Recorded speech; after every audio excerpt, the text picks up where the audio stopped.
संत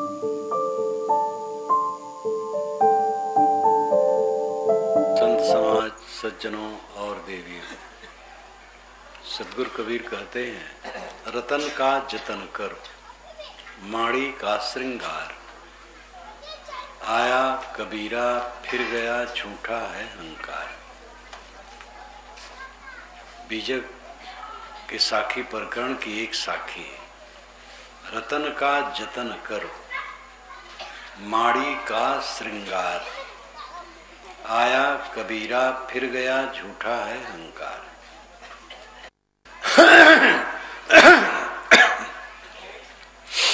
तुम्हें रतन मिले हैं, उनको जतन से रखो। सब श्रृंगार माड़ी का है, दिखावा मात्र है। कितने लोग आए और चले गए, इसलिए यहां का अहंकार झूठा है। तीन बातें इसमें हैं। पहली है, रतन का जतन करो, जतन से अपने रतन को रखो। दूसरी बात है, तुम जतन जो नहीं कर पाते हो, उसमें कारण है, श्रृंगार में भूल जाते हो, चमक दमक में, तो माड़ी का है। खखरे कपड़े पर माड़ी चढ़ा दी जाती है तो चिकना हो जाता है कपड़ा, लेकिन धो देने के बाद फिर खखरा। तैसे जो चमक दमक में तुम भूलते हो, वो सच नहीं, धोखा। तीसरी बात साहब कहते हैं कि अहंकार लोग करते हैं,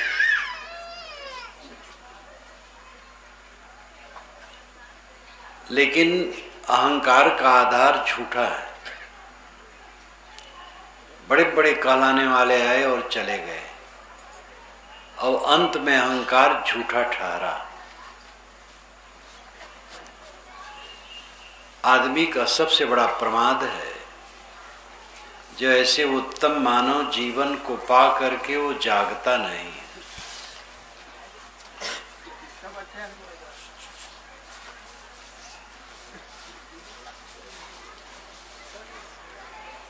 इतना उत्तम जीवन पा करके वो जाग नहीं रहा है। मानव जीवन का उद्देश्य क्या है? किसी काम का, किसी भी कर्तव्य का उद्देश्य होता है। जैसे आदमी उठा और चल रहा है तो उसका उद्देश्य होता, बाजार जाऊं, खेत जाऊं, ऑफिस जाऊं। कोई उद्देश्य ना हो तो 10 कदम इधर 10 कदम उधर चलेगा, दिग्भ्रमित जैसा। हर काम में उद्देश्य होता है। किस उद्देश्य से यह काम कर रहे हो? हमारे जीवन का क्या उद्देश्य है? पढ़ाई का उद्देश्य है कि सर्विस करेंगे या व्यापार करेंगे। विवाह का उद्देश्य है संतान होगी। खेती करने का उद्देश्य है अन्न पैदा होगा। हर काम का उद्देश्य होता है, मकसद। पूरे जीवन का उद्देश्य क्या है? इस बात को पढ़े बिना, समझे बिना जीवन सब बिताते चले जाते हैं। बिरला कोई है जो इसको पढ़ता और जानता और इसके अनुसार काम करने की चेष्टा करता है। आपके जीवन का उद्देश्य क्या है? कमाते क्यों हैं? खाने के लिए। खाते क्यों हैं? जीने के लिए। जीते क्यों हैं? इसका पता नहीं। बस जीते हैं, रेंग रेंग के जी रहे हैं। जीने का उद्देश्य, पूरे जीवन का उद्देश्य क्या है? उद्देश्य निर्धारित नहीं करना है, उद्देश्य प्रकृति द्वारा निर्धारित है। जैसे कोई लड़का पढ़ा तो पढ़ रहा है तो उसका उद्देश्य होता है कि मैं डॉक्टर बनूंगा, तो कोई कहता है मैं मास्टर बनूंगा, कोई कहता है मैं इंजीनियर बनूंगा, कोई अर्थशास्त्र पढ़ता और कहता मैं व्यापार करूंगा। तो उसको अपने तरफ से निर्धारित करना पड़ता है उद्देश्य, लेकिन पूरे जीवन का उद्देश्य निर्धारित नहीं करना है, निर्धारित है, पहचानना है। व्यापारी डॉक्टर, इंजीनियर, प्रोफेसर, साधु, गृहस्थ, कलाकार, सबका उद्देश्य, मानव मात्र का उद्देश्य एक है, दुख से मुलाकात न होना या अनंत सुख पाना। ये वाक्य दो हैं, अर्थ एक है। कभी दुख से मुलाकात न हो, हमें दुख जरा भी पसंद नहीं है। दूसरे शब्दों में अनंत सुख। क्षणिक सुख तो सबको मिलता है, बैठे बैठे थक जाते हैं, जब चलने लगते हैं तो सुख लगता है, और ज्यादा चलते हैं तब थक जाते हैं तो बैठने में सुख लगता है। भूख लग गई है तो भोजन करने में सुख लगता है, लेकिन ज्यादा भोजन करें तो दुख पैदा हो जाता है। तो क्षणिक सुख तो आदमी लेता रहता है और इसी में भूला रहता है। ऐसा सुख जिसमें दुख कभी नहीं आए, वो दुनिया में कौन सुख है? वो सुख दुनियादारी का नहीं है, वो दुनियादारी से परे है, वो संतोष का सुख है। जब सब तरफ से आदमी अपने मन को बटोर लेता है तब संतोष होता है। अब बटोर लेने की बात में भी शंका होती है, क्या खेती न करे, दुकानदारी न करे, सर्विस में है तो क्या ऑफिस न जाए, स्कूल न जाए? बटोर लेने का मतलब है तृष्णा से बटोर लेना, काम धंधे से बटोर लेना नहीं। काम तो करना है, हाँ, काम करने में भी मर्यादा हो। जो अंतिम काम है उसके लिए आप समय कितना निकालते हैं, आध्यात्मिक उन्नति के लिए आप कितना समय निकालते हैं? 24 घंटे में 1 घंटा 2 घंटा कितना निकालते हैं? कितने लोग यहाँ बैठे हैं? बहुत कम लोग होंगे जो समय निकालते होंगे। समय ही नहीं निकालते हैं, जरूरत ही नहीं समझते हैं, टीवी देखते हैं। अब तो गांव में भी अखबार पहुंच रहे हैं, सुबह अखबार से मुलाकात और रात में टीवी से। अखबार में इधर उधर का समाचार, उसको पढ़ करके दिमाग में भरे और रात में टीवी का मवाद भर करके सो गए। आध्यात्मिक साधना के लिए समय निकालने वाले बहुत दुर्लभ हैं। जीवन अस्त व्यस्त बीत रहा है और सबको अहंकार है कि हम ठीक से जी रहे हैं। अपने जीवन के असली उद्देश्य की पूर्ति के लिए कोई समय नहीं निकाला जा रहा है। जीवन का उद्देश्य है दुख से मुक्त होना, अनंत सुख पाना। दुख क्या है? जड़ बुखार का दुख हो जाता है, ज्ञानी को भी हो जाता है, या और भी कोई शारीरिक व्याधि आ सकती है। कोई अपमान कर दिया, सम्मान कर दिया, ये सब का हो जाता है। ज्ञानी पुरुष को भी सभा में गाली देने वाले होते हैं, अकेले में नहीं, अकेले में तो होते ही हैं। सभा में ज्ञानी पुरुष को भी गाली दिया जाता है। सामने खड़ा होकर के उल्टा पलटा कहने वाले हुए हैं, लेकिन ये उनको कोई दुख नहीं। तो समझ है जिसकी जैसी कहता है। दुख है अपने मन का उद्वेग। काम एक उद्वेग है, आदमी चुपचाप बैठा है, संतुष्ट है, इतने में काम विकार आ गया और उसने हटाया नहीं तो उत्तेजित होगा। ब्रह्मचर्य जीवन में इसको लिखा गया है कि ब्रह्मचर्य जीवन मैंने यही लिखा है। गुरु जी के साथ आया, हंसता उतरा और शुरू किया, यहीं लिखा, और यहीं से जब लौटे तो बनारस में छपा के तब बढ़ारा पहुंचे। ब्रह्मचर्य जीवन में मैंने लिखा है, पहले स्मरण होता है विषयों का, फिर प्रियता होती है, फिर विकार होता है, फिर उत्तेजना होती है, फिर क्रिया होती है। ये मनोवैज्ञानिक बात है। जैसे पुरुष है तो स्त्री का, स्त्री है तो पुरुष का स्मरण होता है। स्मरण में कोई विकार नहीं होता है। स्मरण हटा दो बस ठीक है। लेकिन स्मरण में प्रियता हो गई तो गड़बड़ हो गया, और उसको हटा दो तो ठीक। अगर प्रियता नहीं हटाए तो विकार उत्पन्न होगा, मलिनता चित्त में आएगी। उसको हटा दो तो कुशल, अगर वो भी नहीं हटाए तो उद्वेग होगा। उद्वेग भी हटा दो तो ठीक, उद्वेग नहीं हटाए तो क्रिया होगी। ये क्रम है इसका। अकेले में बैठा है आदमी, मन प्रसन्न है, निर्मल है, निर्विकार है, लेकिन जब उसके मन में मनोविकार आया तो वो खलबला गया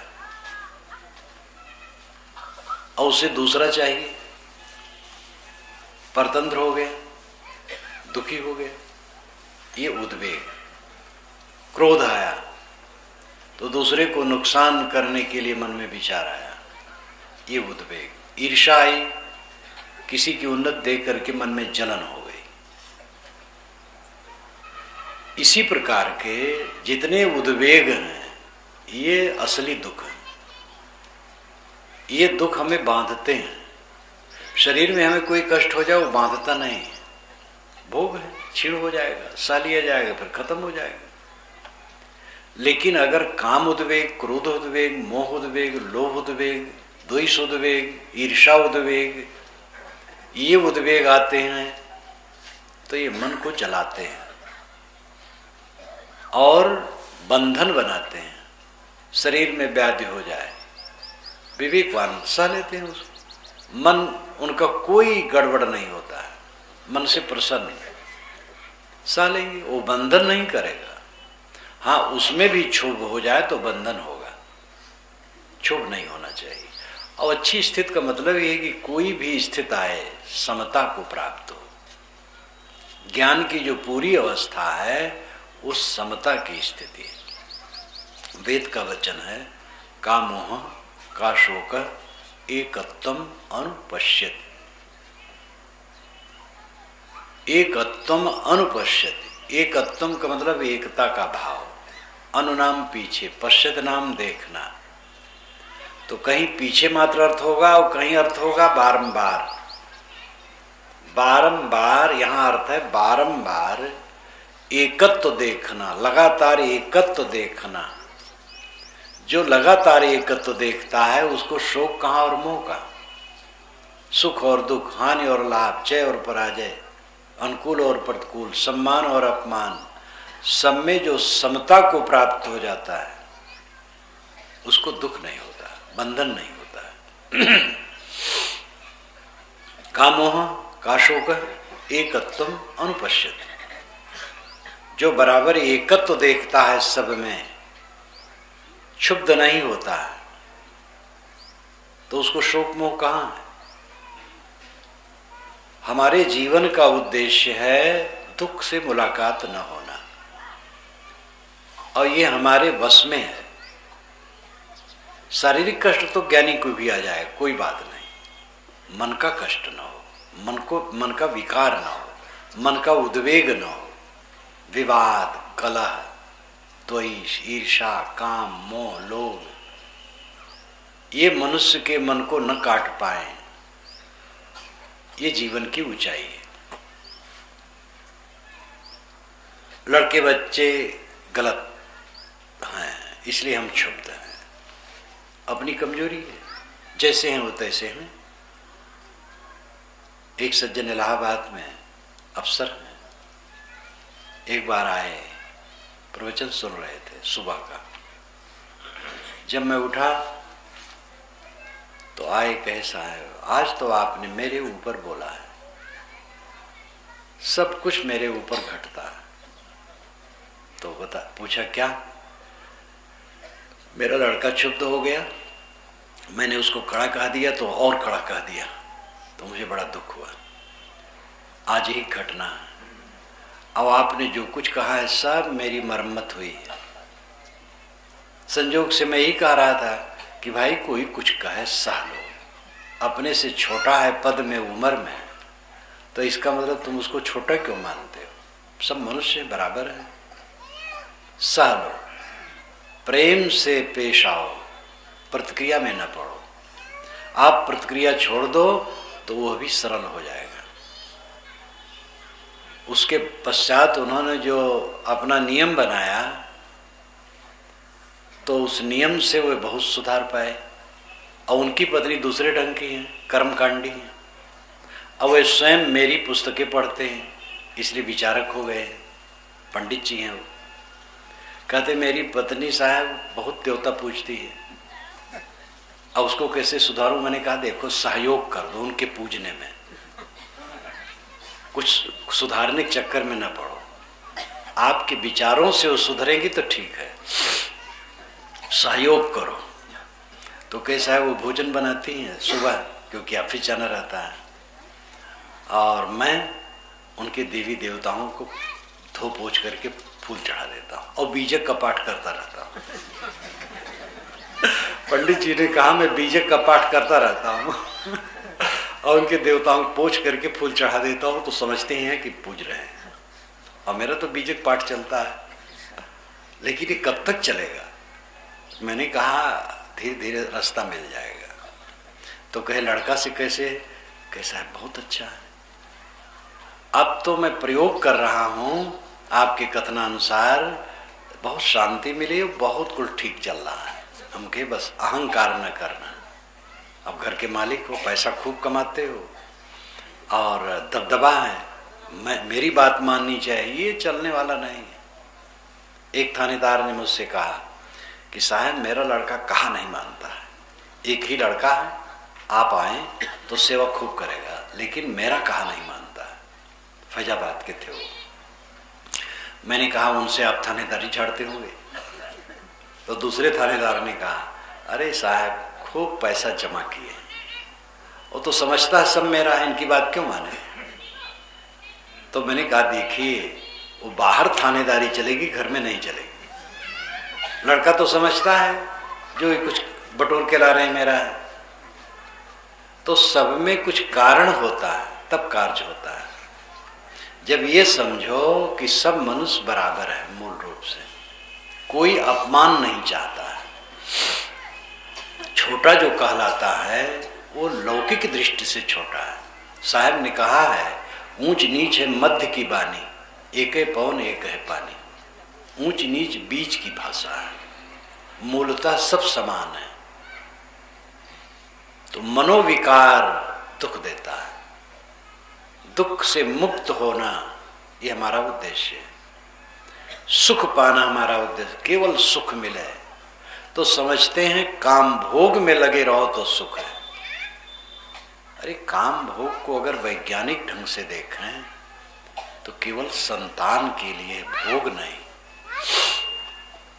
वेद के सब ऋषि करीब करीब गृहस्थ हैं, लेकिन किसी ऋषि ने चारों वेदों में कहीं नहीं लिखा है, कहा है कि विवाह विलास के लिए है, संतान के लिए। विवाह सूक्त है वेद में, मैंने वेद में लिखा है अपने विवाह सूक्त को विधिवत। विवाह सूक्त में वर वधू का हाथ पकड़ करके कहता है कि संतान के लिए मैं तुम्हें ग्रहण करता हूं। तो प्राकृतिक ढंग से देखा जाए तो नर नारी का संबंध केवल संतान के लिए है। विलास में पड़ोगे वो नुकसान करेगा, कुछ फायदा नहीं। आदत बनाए रखो, उलझे रहो, मन मलिन होगा, तृष्णा बढ़ेगी, भवबंधन मजबूत होगा, तन मन क्षीण होगे, कोई फायदा नहीं।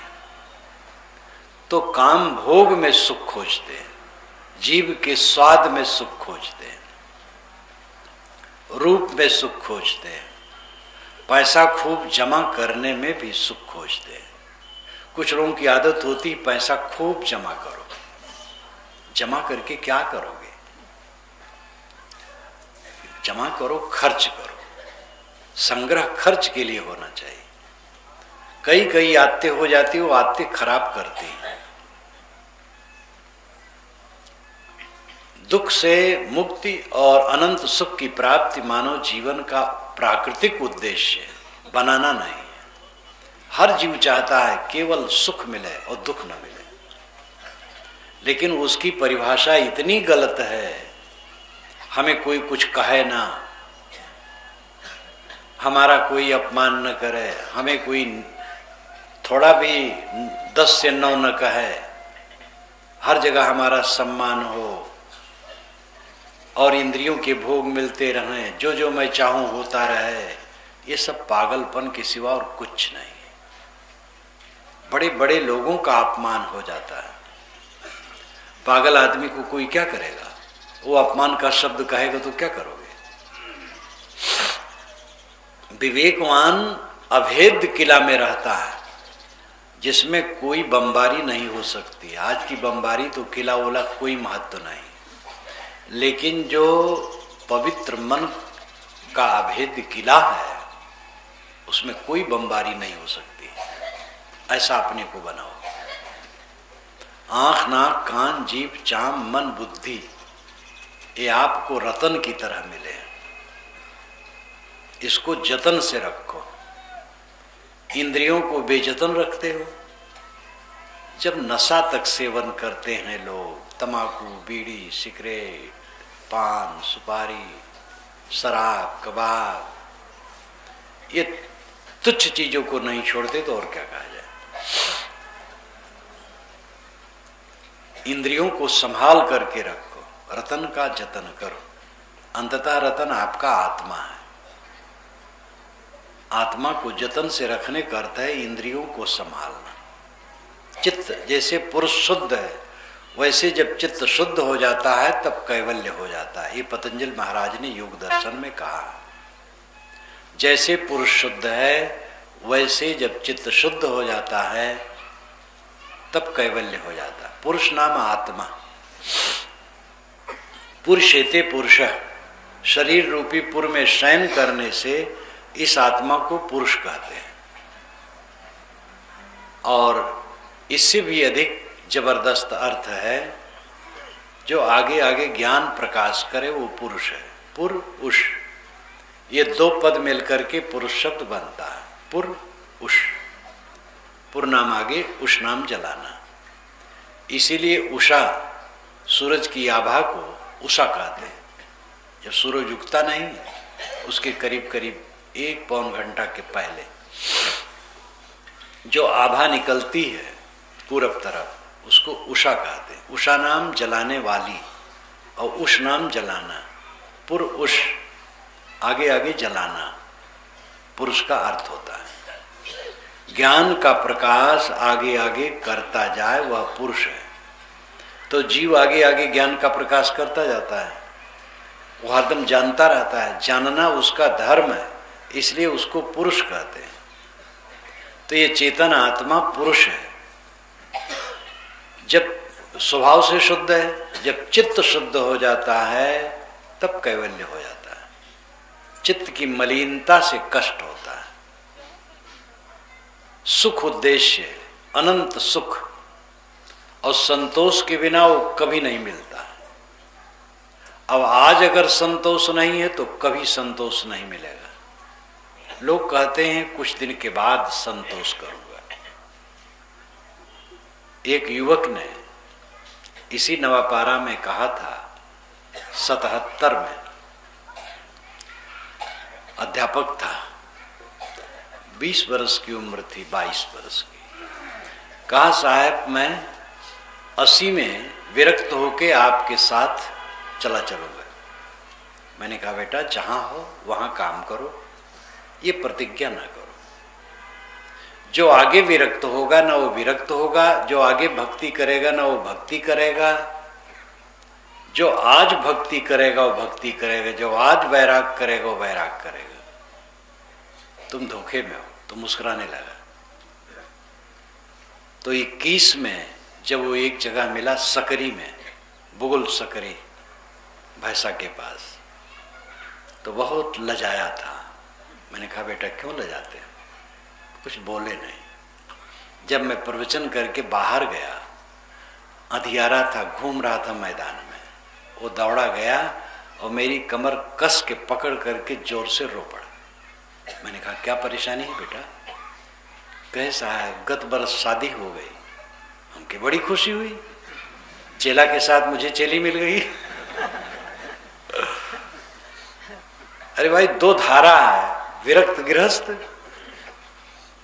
अब वो वही उसको तकलीफ हो रही थी कि मैंने वो कहा था 77 में कि मैं 80 में आप छोड़ के आपके पास आ जाऊंगा। तो मैंने कहा मैं तुम्हें तभी टोका था कि जो आगे बैराग करे वो कहीं बैराग करेगा, जो आगे भक्ति करे वो कहीं भक्ति करेगा। 2 बरस के बाद जो संतोष लेगा वो कभी संतोष नहीं लेगा।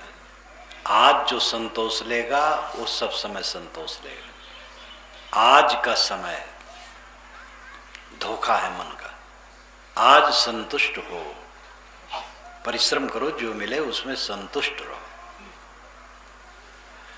जीवन का उद्देश्य अनंत सुख की प्राप्ति है। अनंत सुख है तृष्णा का क्षय, आत्म संतोष। सारे दुखों का इसी में अंत है और इस पर आए बिना कोई सुखी नहीं होगा। और इसके लिए काम कितने लोग करते हैं। सुबह शाम बैठो अकेले में, ग्रंथ पढ़ो ज्ञान के और चिंतन करो और ध्यान करो और बराबर ये करो, चित्त में फर्क पड़ेगा। जीवन का असली स्वरूप, जीवन की उच्च स्थिति, उच्चतम स्थिति समाधि में प्रत्यक्ष होती है। भय मुक्त जीवन, भय से बिल्कुल रहित, कोई भय नहीं, ये समाधि में इसका अनुभव होता है। जब सही समाधि लग जाती है, समाधि वैसे जल्दी से नहीं लगती क्योंकि आदमी रजोगुण और तमोगुण से भरा है, इसलिए उद्वेग है उसमें। जब रजोगुण तमोगुण कोई साधना द्वारा, सेवा भक्ति द्वारा काटता है, सेवा की जरूरत है, घर में रहो, सेवा परायण रहो, निठल्ले न रहो। जो बूढ़े लोग हैं उनको भी कुछ करना चाहिए, करने से स्वास्थ्य भी ठीक रहेगा, घर वाले भी प्रसन्न रहेंगे और करना एक कर्तव्य है। तो सेवा परायण रहो और साधना परायण रहो। सबसे बड़ी गलती है आप लोगों की कि समय नहीं निकालते हो। इसमें मैं पूछना चाहूं कि कितने लोग सुबह शाम अकेले बैठते हैं 1 घंटा। बड़ा मुश्किल है मिलने वाले, कोई मिलेगा और सबको करना चाहिए। और ये बहानेबाजी बेकार है कि समय नहीं है, सबके पास समय है। समय वो लगाना कहाँ चाहते हैं।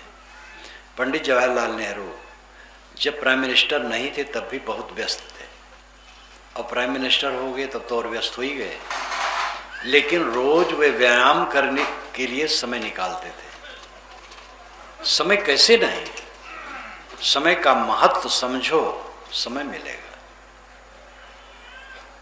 जब तक अकेले में न बैठोगे, अभ्यास न करोगे, तब तक फर्क नहीं पड़ेगा मन में। अपने को अकेला करो। जीव अकेला है और अकेले में बैठ करके, अब केवल अकेले में बैठे हो, कल्पना में डूबा रहे तो कोई फायदा नहीं होगा। ज्ञान का ग्रंथ सबसे जबरदस्त आधार है। मैंने तो स्वयं जो स्वाध्याय से लाभ पाया वो मैं जानता हूं। बचपन से ही स्वभाव था अध्ययन का। बचपन से जब मैं ठीक से पढ़ नहीं पाता था, उस उम्र में घूर पर भी मिले हुए पर्चे को पढ़ डालता था, चाहे वो समझ में आवे चाहे ना। मैं अपने 8-10 वर्ष की उम्र में वेद पढ़ता था। वेद क्या समझो, लेकिन पढ़ता रहता था। अब उसी में पढ़ते पढ़ते कुछ समझ नहीं आने लगा। तो अध्ययन करें, चिंतन करें, मनन करें। चिंतन और मनोविलास में फर्क है। मनोविलास का अर्थ है मैं जवान हूँ, सुंदर हूँ, दुनिया के ऐश्वर्य मेरे हैं, मैं भोगों में प्रवीण हूँ, मेरे लिए सब कुछ है। ये मनोराज्य, ये मनोविलास है, ये नरक का घर है। शरीर नश्वर है, आत्मा अमर है, किसी के साथ कुछ नहीं है, अंत में सब छूट जाने वाला है। इन वास्तविकताओं को सोचना चिंतन कहलाता है। चिंतन से मन का बंधन कटता है और समाधि में पहुंचने पर साक्षात्कार होता है। साक्षात्कार का अर्थ है जो जैसे है उसको वैसे ही समझना। जब समाधि लगती है ठीक से, समाधि लगने का अर्थ है संकल्प शून्य हो जाना, कुछ न सोचना, तब जीवन की असली स्थिति का अनुभव होता है। भय सब समाप्त हो जाता है। जीवन भर जिसको हम माने रहते हैं उन्नति, अंत में वो झूठ ठहरती है, लेकिन तब कुछ करने का अवसर नहीं रहता है। बहुत धन, बड़ा सम्मान, बड़ी प्रतिष्ठा, बड़ा पद, अंत में वे सेमल के फूल सिद्ध होते हैं, कुछ उसमें नहीं रहता है। उन्हीं में लगे लगे रत्न का समय हमारा नष्ट हो जाता है और विकारों का जखीरा इकट्ठा हो जाता है चित्त में और पीड़ित होते रहते हैं। बाहर उन्नत करते हैं, भीतर पतन करते हैं। बाहर चमकाते जाते हैं, भीतर काला होता जाता है। बाहर से भरे भरे हैं, भीतर से खाली खाली हैं, क्योंकि असली काम नहीं किया जा रहा है। रतन का जतन करो, माड़ी का श्रृंगार। साहब कहते तुम्हारा श्रृंगार माड़ी का, जवानी कितने दिन की है। जैसे धो देने पर कपड़ा खखरा हो जाता है, चमकते हुए जवान थोड़े दिन में खखरे हो जाते हैं, आंखें बैठ जाती हैं, मोटी मोटी नसें निकल आती हैं, चेहरा अनसुहाता हो जाता है, सुंदर दंत पंक्ति सुंदर नहीं रह जाती, सब कुछ बिगड़ता है। सारा श्रृंगार माड़ी का है। वेद के ऋषि ने भी कहा, हिणमयन पात्रेण सत्यस्यापीतम मुखम तत्त्वम पूषन्न पाविण सत्य धर्माय दृष्टे। हिरणमयन पात्रेण, हिरणमय पात्र से, सोने के समान चमकते हुए बर्तन से, हिरणमय ऋषि ने कहा, हिरण केवल नहीं कहा, हिरण नाम सोना, हिरणमय सोने के समान। सोना है नहीं, पलटू साहब ने लिखा, देखत सोना लगे सकल जग कांच है। अरे हाँ पलटू, जीवन कहिए झूठ तो मरना सांच है। देखने में सोना लगता, सोना है नहीं, चमक दमक लगती है लेकिन है नहीं, क्षणिक है, थोड़े समय में वो खो जाएगा। जो अपने बच्चे जिनको हजारों बार हमने चूमा, वही पास में बैठता नहीं, बोलता नहीं, बात नहीं करता है। कहीं कहीं बच्चा ठीक होता है, पिता ही समझते हैं कि यह नालायक है, इसलिए और असंतोष हो जाता है। दोष दोनों तरफ से हो सकता है, कहीं से हो सकता है। शिष्य गलती करता, गुरु भी गलती करे तो क्षमा नहीं हो सकती। शिष्य की गलती तो क्षम्य भी है, गुरु की गलती कैसे क्षम्य हो सकती है? गुरु को तो गलती नहीं करना चाहिए। कहीं भी हो, तकलीफ कहाँ शुरू होती है? न समझने से। गन्ना में रस होता है लेकिन गांठ में रस नहीं होता है। जहां जहां गांठ होगी रस नहीं होगा। हमारे जीवन में जहां जहां विरसता है वहां गांठ है, अहंकार है, हमारा अहंकार है। चमक दमक झूठी है। हिरणमयन पात्रेण सत्यस्यापीतम मुखम, सत्य का मुख अपहित ढका हुआ है सोने जैसे चमकते हुए बर्तन से।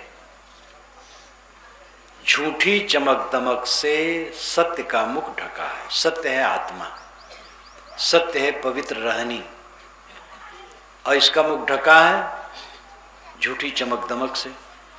तत्त्वम पूषण पाविण, तत् तम पूषण अपाविण, तत्व से तुम तू पूषण, पोषण करने वाले को पूषण कहते हैं।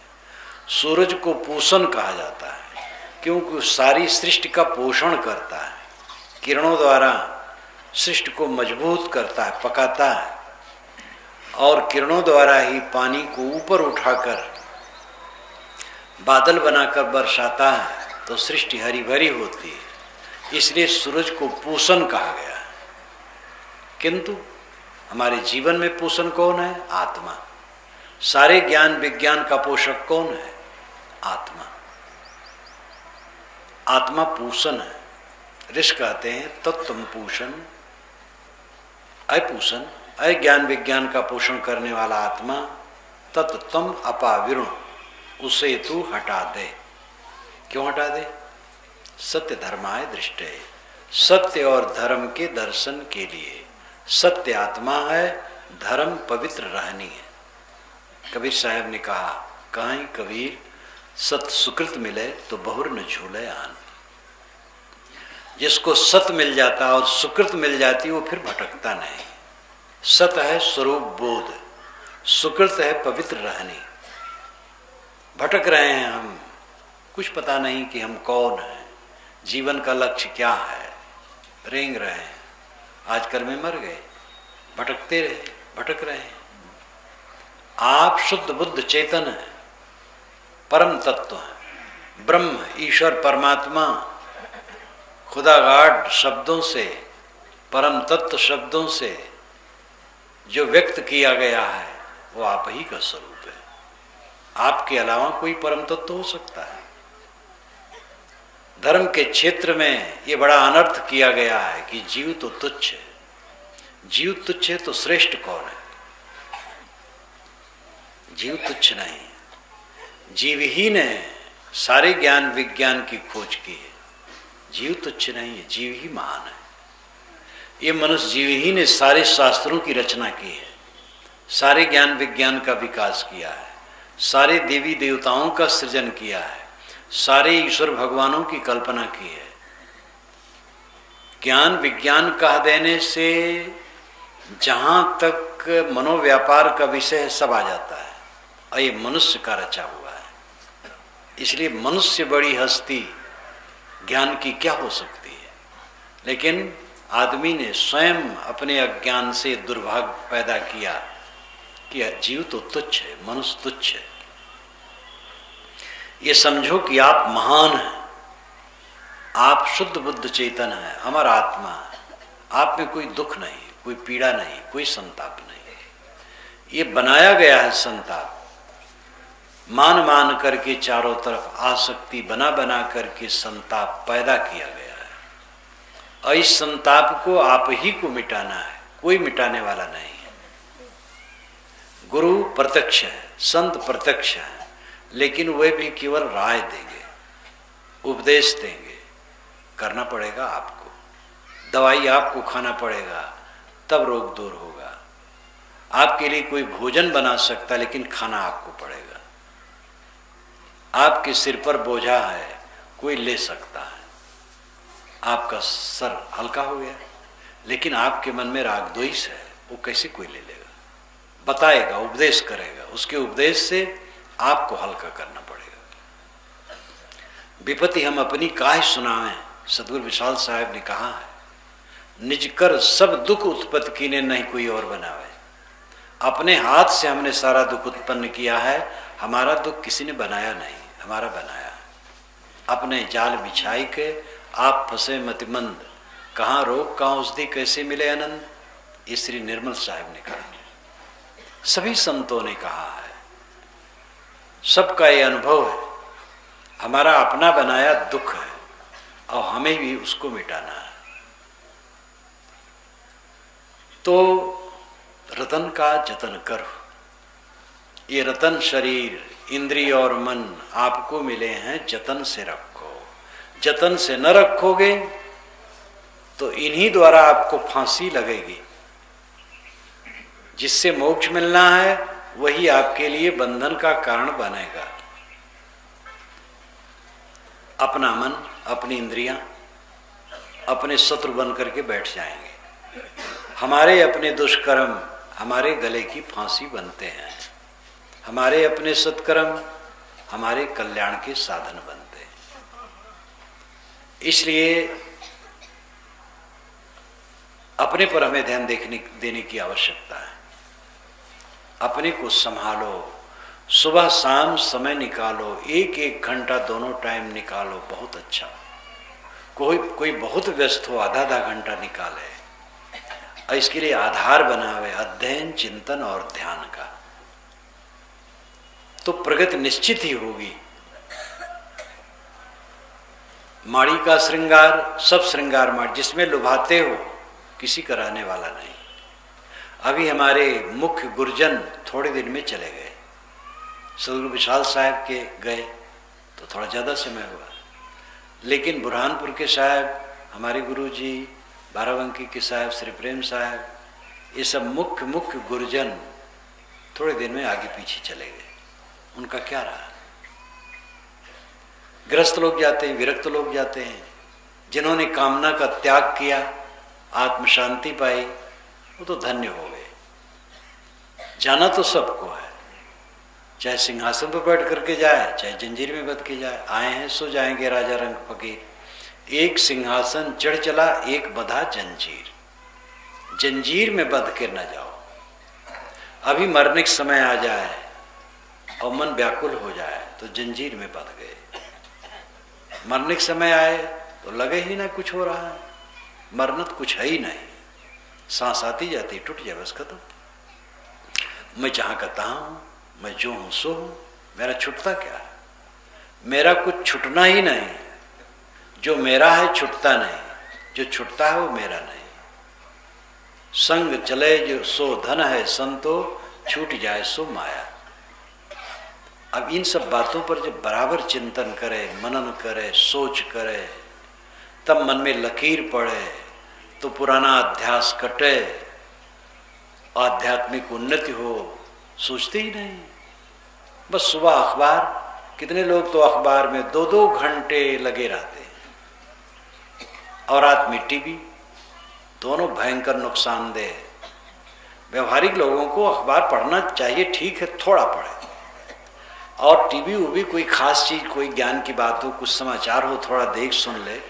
ज्यादा साधक को तो उसकी भी जरूरत नहीं। जो साधना परायण हो, गृहस्थ लोग हैं, साधना परायण हैं, तो टीवी सीवी से कुछ जरूरत नहीं। लेकिन टीवी नहीं, आजकल भयंकर नुकसान, बच्चों की पढ़ाई का नुकसान, और ये बूढ़ों के आचरण और व्यवहार और मानसिक विकारों के लिए साधन बना है। आध्यात्मिक उन्नति का नुकसान है, वो हितकर चीज है, लेकिन हितकर कहाँ लोग कर पाते, अहितकर करते हैं, समय बर्बाद करते हैं।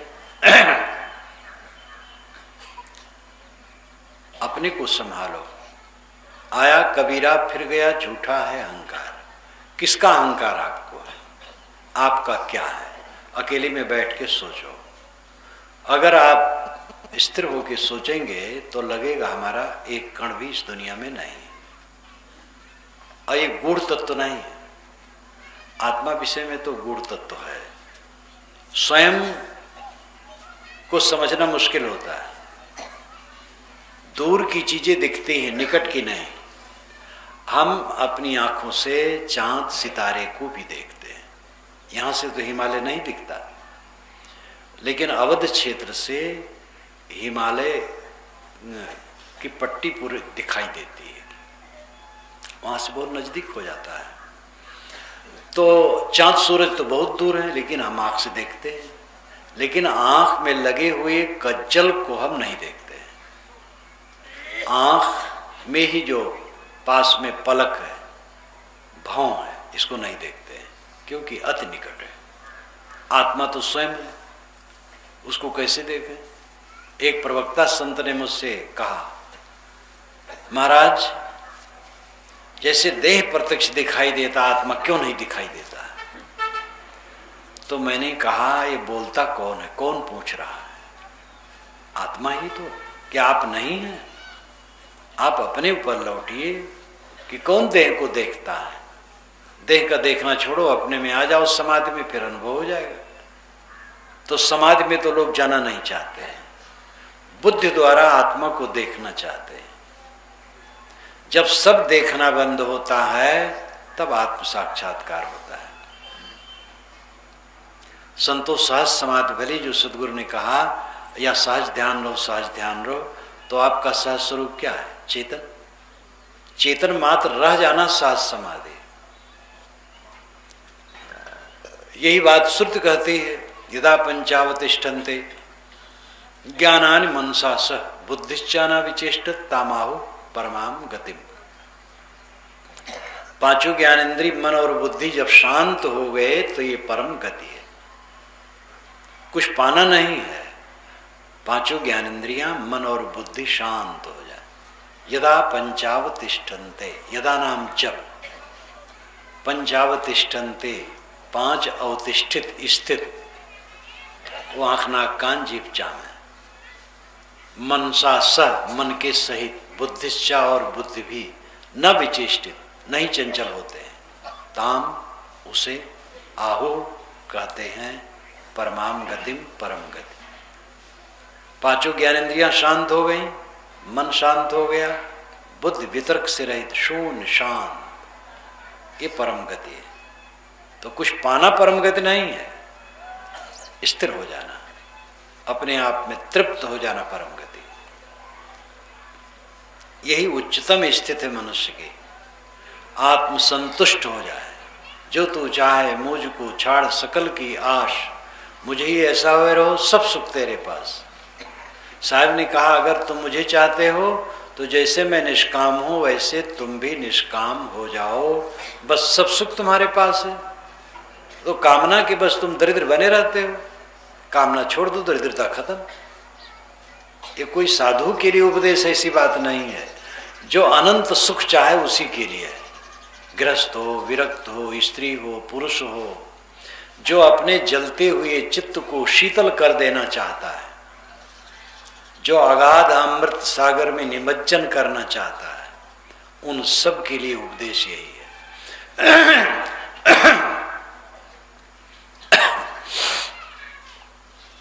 कामनाओं तृष्णाओं को छोड़ करके आत्म संतुष्ट हो जाना। साहब कहते हैं आया कबीरा फिर गया, झूठा है अहंकार। जितने जीव आए फिर गए, बड़े बड़े फिर गए। सिकंदर चला यूनान से, एथेंस नगरी से, आज से 2300 वर्ष पूर्व। फिलिप्स उसका पिता था। वो जब किसी पर विजय करके आता था तो सिकंदर उदास हो जाता था, और लोग तो जश्न मनाते थे और उसकी महिमा गाते थे, और सिकंदर उदास हो जाता था। तब फिलिप्स ने एक बार कहा कि बेटा मैं विजयी होकर के आता हूं तो तुम उदास होते हो, ये कैसे अशुभ की बात करते हो। उसने कहा कि आप ही सब जीत लेंगे तो मैं क्या करूंगा। इतनी हविस उस उम्र में थी, छुटपन में। संयोग से वो थोड़े दिन में पिता मर गया, तो एकदम तरुणाई में ही तो ये विश्व विजय के लिए निकला है। डायोनीज नाम का एक संत कहीं वहीं पास में रहता था, उसके पास गया। कुछ ठंड का महीना था, गया, नमस्कार किया, खड़ा हुआ, कहा मैं विश्व विजय के लिए चलने वाला हूं, आप आशीर्वाद दीजिए। तो डायोनीज ने कहा कि विश्व विजय करके क्या करोगे। कहे तब सुख से रहूंगा। डायोनीज ने कहा मैं तो सुख से हूं, आ जाओ मेरे पास, विश्व विजय करने की जरूरत नहीं। इसका प्रभाव उसके ऊपर में बहुत पड़ा। फिर तो उसने कहा कि कुछ सेवा बताइए मेरे लिए। कहे धूप लिए खड़े हो, हट जाओ, बस यही सेवा है। तो इतना निष्काम पुरुष और निर्भय पुरुष का वचन उस पर बहुत प्रभाव किया। जब लौटा तो मंत्री से कहा कि अगर मैं साधु बनूंगा तो डायनीज तरीका बनूंगा, और नहीं तो विश्व विजयी बनूंगा। तो विश्व विजय के लिए निकला, साधु तो नहीं बन पाया। और लड़ते लड़ते आ करके हमारे देश के पश्चिम उत्तर कोण पर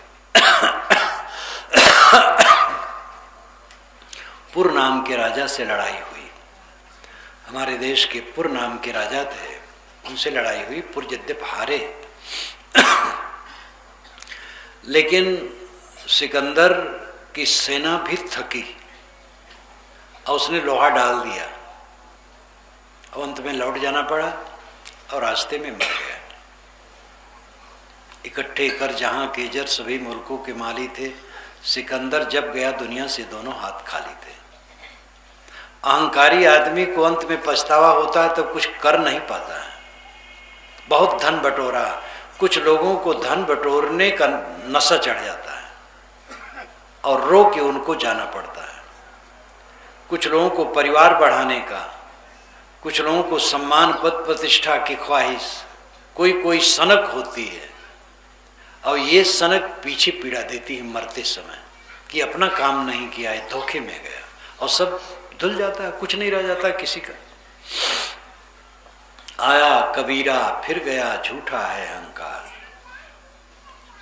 साहब ने अपने नाम को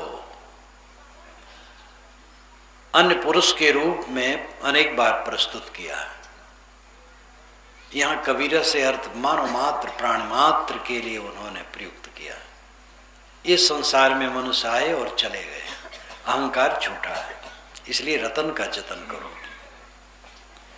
अपने जीवन के लक्ष्य को समझो। जीवन का लक्ष्य है अनंत सुख की प्राप्ति, और अनंत सुख संसार की चीजों में कहीं नहीं है। ये तो आदि अंत वाला सुख है, और वो सुख ही व्यामोहित करता है। जो दुनिया का सुख है उसी में हम व्यामोहित होते हैं, बुद्धि भ्रष्ट होती है, और आध्यात्मिक स्तर से हम गिरते हैं। इसलिए सुख नहीं, ये दुख है। इसीलिए विवेकवान इसे वितृष्णा करते हैं, भोगों से अपने को ऊपर उठा लेते हैं, चाहे गृहस्थी में हो चाहे कोई विरक्ति में हो। भोगों से ऊपर उठे बिना साधना का मतलब क्या है? साधना का अर्थ ही है भोगों से अपने को ऊपर उठाना। जो निरर्थक क्रियाएं हैं वे भोग हैं। जो शरीर के जीवन की रक्षा के लिए वे भोग नहीं, जैसे खाना पीना, सांस लेना, जागना, सोना, काम धंधा करना, ये शारीरिक क्रियाएं ठीक है। लेकिन जो आदतन है, अहंता ममता पूर्वक इंद्रिय और मन को विकृत करने की आदत, ये भोग है। यही जीव को बांधते हैं। और रतन का जतन करना यही है, अपने मन इंद्रियों को संभालना। रहो सम्हारे राम विचारे, कहता हूं जो पुकारे हो। साहब कहते मैं पुकार के कहता हूं तुम अपने को संभालो और राम का विचार करो। अपने को संभालने का अर्थ है अपने मन इंद्रियों को संभालो, और राम का अर्थ यानी आत्मा का विचार करो। अपने मन को दुनिया की वस्तुओं पर टिकाओगे तो मन में विकार पैदा होगा, राम में टिकाओगे तो शांति होगी। राम है आत्मा, आत्मा में बारंबार मन को नियोजित करो, आत्मचिंतन करो। लेकिन आत्मचिंतन का बल जिससे मिलता है वो बल वाला काम नहीं करते। इसलिए आप लोगों से मेरी अपील है कि सुबह शाम समय निकालो, अकेले में बैठो, अध्ययन चिंतन और ध्यान करो। एक भक्त ने जो बताया था वो मुझे ऐसे प्रसंग में बराबर याद आती है, और भक्त का नाम भी भूल गया और स्थान भी भूल गया, काफी दिन हो गए। वो कहे साहब मैं रात में जब सोने चलता हूँ तो आपका कैसेट लगा देता हूँ और बंद कर देता हूँ। सुबह जैसे नींद खुलती है मेरी उंगली बटन पर जाती है, उसके दबा दिया, बस आपका प्रवचन शुरू हो जाता है। फिर मैं कुल्ला करता हूँ, पानी पीता हूँ, टट्टी करता हूँ, मंजन करता हूँ, स्नान करता हूँ और प्रवचन सुनता रहता है। इसमें सब 1 घंटा बीत जाता है। 1 घंटा तो ये सब काम करते हुए भी प्रवचन भी सुनता रहता हूँ। तो ये हमारे में मधुरस अपने आप उतरता रहता है। जब स्नान कर लिया तब ध्यान में बैठता हूँ, तब उसको बंद कर देता हूँ। तो जितना बन सकता ध्यान करता हूँ। ध्यान के बाद तब अध्ययन करता हूँ। अध्ययन के बाद तब उठ करके जलपान, फिर ऑफिस जाता हूँ। अब उन्होंने ऐसा बना लिया तो 1 जो घंटा है पहले वाला तो काम भी करते गए, और 1 घंटा तक अगर अच्छे विचारों को हम श्रवण करें कितना लाभ होगा। दूसरे लोग भी हैं, सर्विस वाले हैं, खेती वाले हैं, व्यापार वाले हैं, कुछ नहीं करते हैं, उस समय उनका बीत जाता है तो मन में कबाड़ इकट्ठा होगा।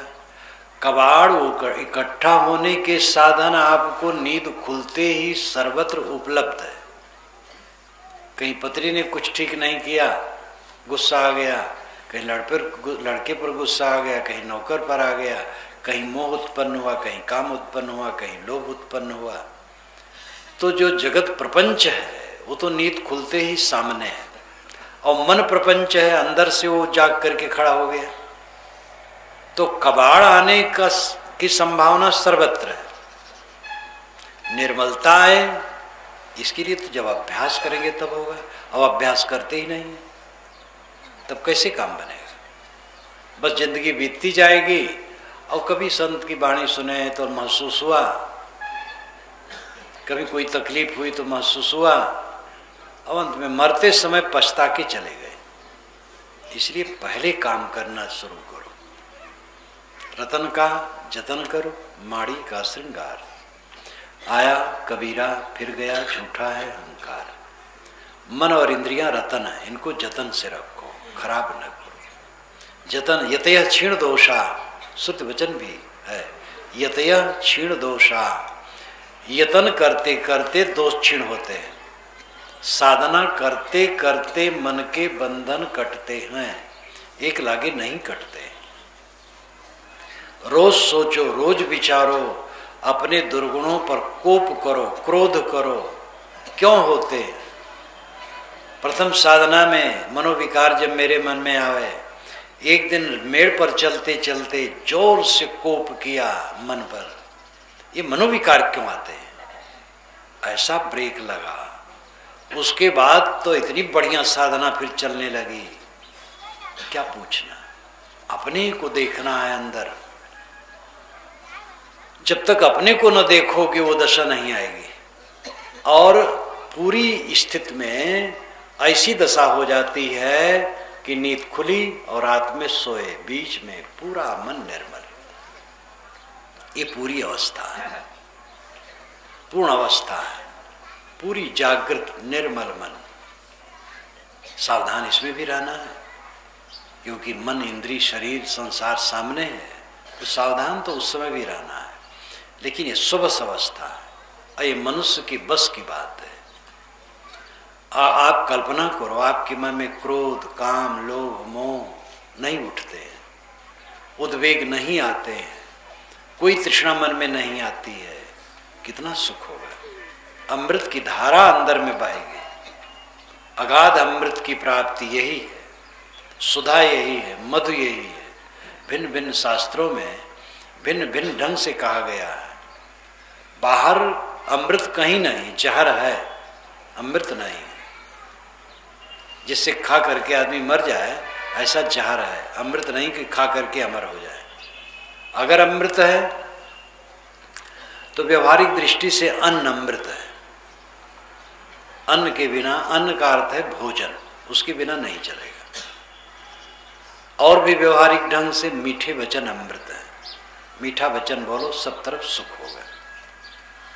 आध्यात्मिक ढंग से अंततः संतोष अमृत है। जिसके मन में पूरा संतोष आ गया, अमृत हो गया, तृप्त हो गया।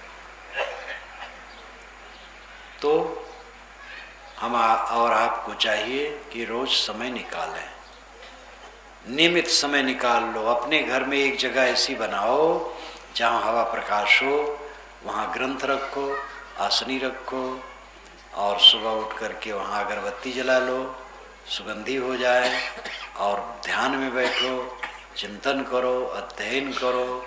अपनी सुविधा के अनुसार नहा के न कर पाओ, ऐसी सुविधा न हो शरीर की, तो पहले करो, पहले ध्यान कर लो, तब नहाओ। जैसे भी हो, रोज अध्ययन, ध्यान, चिंतन, ये तीन के लिए समय निकालो। सदग्रंथ कुछ समय पढ़ो और वास्तविकता पर सोचो और ध्यान करो। ध्यान न लगे कोई बात नहीं, करो। न लगते हुए करो तो आदत बनेगी, तो थोड़ा लगने लगेगी। कभी कभी जब आपको आधा मिनट भी ध्यान लग जाएगा तो उसका सुख आपको बहुत खींचेगा और बढ़ता जाएगा, लगन से कोई करे। तो साहब की ये वाणी याद करें, रतन का जतन करो, माड़ी का श्रृंगार। आया कबीरा फिर गया झूठा है अहंकार। मन इंद्रियां रतन हैं, इनको संभाल के रखो, जतन से रखो, और तभी आत्मा को स्थिति मिलेगी। और जिसमें भूलते हो श्रृंगार माड़ी का है, 4 दिन की चमक है, फिर अंधेरी रात, भूलो मत। आप नहीं, हम नहीं, बड़े बड़े नामी ग्रामी आए और चले गए, यहाँ का अहंकार झूठा है। इसी के साथ मैं अपनी वाणी को विराम देता हूँ।